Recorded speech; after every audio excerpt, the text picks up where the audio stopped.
Boa noite a todos, sejam todos bem-vindos, que a paz de Jesus esteja com todos nós. Boa noite, Duda.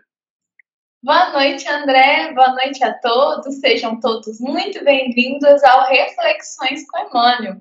Esse momento que Centro Espírita Luiz Gonzaga de Luminares proporciona a todos nós. Que a paz de Jesus esteja presente no lar de cada um de vocês e que o amor dele preencha o coração de vocês de muita alegria. O tema de hoje é Viver pela Fé. O versículo que Emmanuel escolhe para fundamentar a nossa reflexão de hoje é um versículo da carta de Paulo aos Romanos, que se encontra no capítulo 1, no versículo 17. Mas o justo viverá pela fé. Esse versículo ele fala assim, porque nele se descobre a justiça de Deus, de fé em fé, como está escrito, o justo viverá pela fé. André, o que Emmanuel fala para nós a respeito desse versículo que ele escolheu? Emmanuel nos diz que várias pessoas interpretam de maneira equivocada a máxima que é o título deste capítulo, Viver pela Fé. As pessoas acreditam que bastam elas cumprirem cerimônias de ritos religiosos, né, que são ritos exteriores, ou seja, você ir até determinado local, um templo, uma igreja, um centro, enfim, qualquer ambiente religioso, uma casa religiosa, e que você frequentando ali, você já está vivendo pela fé. E aí, então, você pode se perguntar assim, então quer dizer que se eu for nas palestras do centro espírita, eu tomar passe, eu sou um bom espírita? Não. De acordo com Emmanuel, isso não é ser um bom cristão, não é ser um bom espírita. Porque nós podemos ser assíduos, podemos não perder uma cerimônia religiosa, podemos ir em todas, podemos saber de cor as escrituras, saber os versículos, as partes das cartas de Paulo, podemos decorar e saber tudo isso, mas mesmo assim não sermos uma pessoa boa para o nosso próximo, né?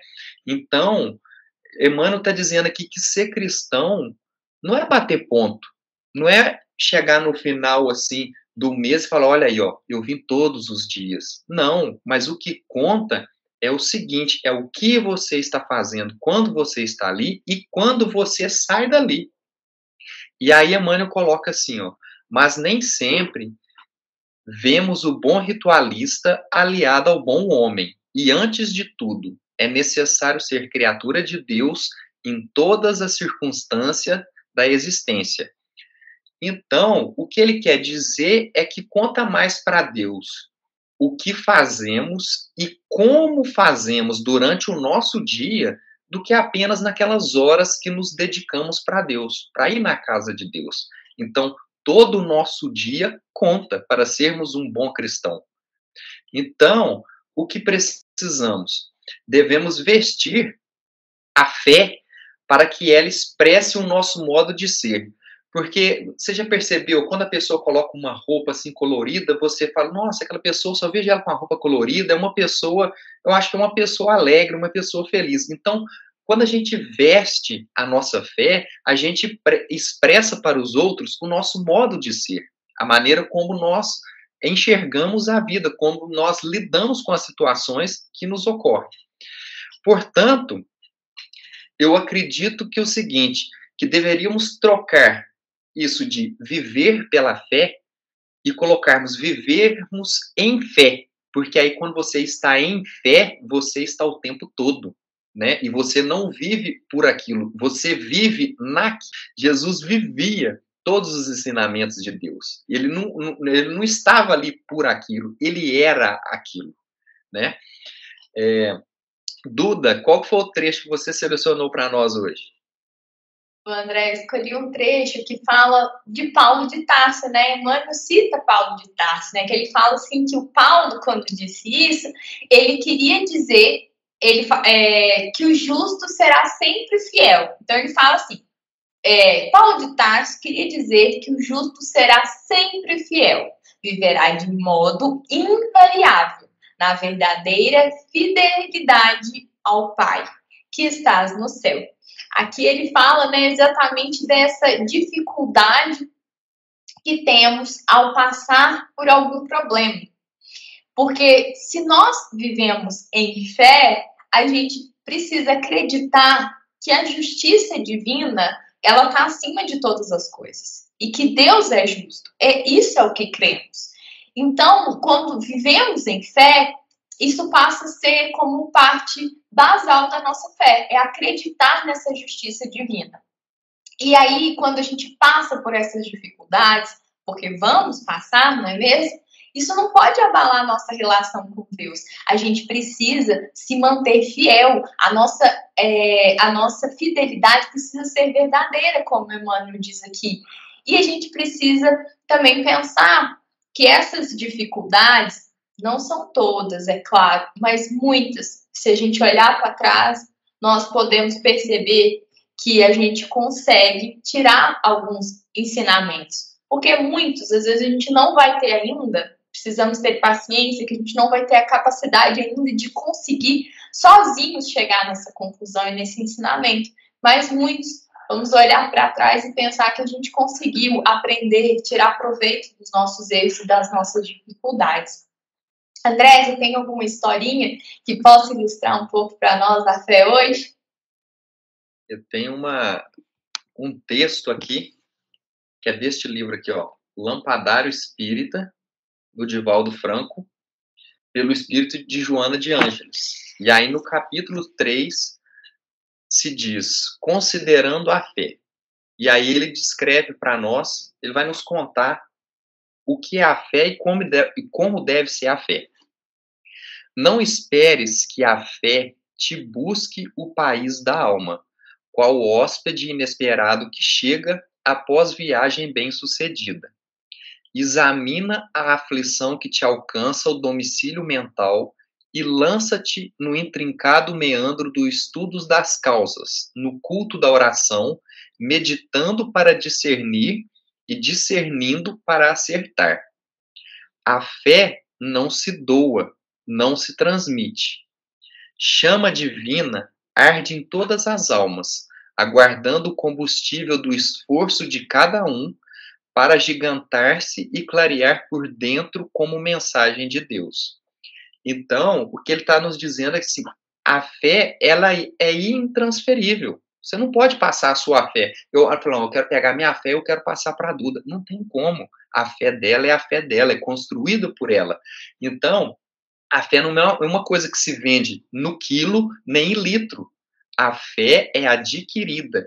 Então, o que devemos fazer? Devemos plantar a nossa fé, cuidar dela, para depois, nos momentos complicados, nós conseguirmos colher a nossa fé e só assim nós conseguimos perceber o verdadeiro valor dessa fé. E aí eu lembrei de uma atividade que a gente tinha quando criança, na aula de ciências, que era de plantar um grãozinho de feijão num algodão. E aí a professora explicava para a gente. A gente colocava o grão de feijão ali num algodão umedecido e colocava na sombra, e aí tinha uns períodos que a gente tinha que colocar ele no sol, e aí a gente ia cultivando. Aos poucos, daquele grãozinho de feijão ia surgindo um brotinho, e aí ia crescendo um feijão. Então, com a nossa fé, ela deve ser dessa maneira. Ela é individual e ela é intransferível. Não tem como você pegar a fé do outro para você. Você tem que construir a sua própria fé, você tem que cultivá-la, né? E isso demanda tempo, demanda esforço, mas depois você colhe a sua fé. Então, eu acho que essa explicação do Divaldo para considerarmos a nossa fé, eu acho que tem tudo a ver com esse capítulo de hoje. E Duda, qual que é o desafio que você passa para nós hoje? Bom, André, falando aí sobre fé, né? Temos que trabalhar essa fé, cultivá-la, porque como você mesmo falou, essa fé, ela é algo tão sublime, tão grandioso, que só pode ser conquistado por nós mesmos, né? E tudo que a gente conquista por nós mesmos tem um valor muito grande para nós. Então, que nós possamos conquistar essa nossa fé. Mas para isso, como você disse, a gente precisa de um trabalho árduo. A gente precisa cultivar, plantar, cuidar de cada detalhe da nossa fé. Então, é importante a gente pensar como estamos fortalecendo a nossa fé, como estamos cultivando. Mas como o tema aqui fala, né, estamos vivendo em fé, porque como Emmanuel disse aqui, não basta viver em fé apenas dentro de um templo religioso, durante aqueles momentos que são maravilhosos, né, que nos encontramos, nos reunimos para falar de Jesus. Isso é muito bom, é engrandecedor para o nosso espírito. Mas como Emmanuel disse, o que conta é o que estamos fazendo do lado de fora, do nosso dia a dia, naqueles minutinhos que estamos sozinhos ou estamos trabalhando em conjunto, como temos fortalecido. Então, que a gente possa pensar sobre ele e que nessa semana a gente possa dar um ânimo, um gás na nossa fé. Porque como o Divaldo fala aqui para nós, né, é esse combustível que a gente precisa adquirir para que a gente possa buscar e conseguir ainda mais nos fortalecer. E eu espero, então, todos vocês na semana que vem, para juntos a gente refletir o próximo capítulo do Emmanuel. Ele fala sobre o tesouro enferrujado. Ele escolhe um versículo de Tiago, no capítulo 5, versículo 3. O vosso ouro e a vossa prata se enferrujaram. Eu espero vocês para a gente ver aqui juntos o que Emmanuel vai ainda mais agregar no nosso espírito com essa mensagem. Que a semana de vocês seja abençoada, de muito aprendizado, de muita fé, que a fé de vocês sejam diariamente fortalecidas por Jesus. E essa foi uma mensagem do Centro Espírita Luiz Gonzaga de Luminares. Até sábado que vem, tenha um bom sábado e que assim seja.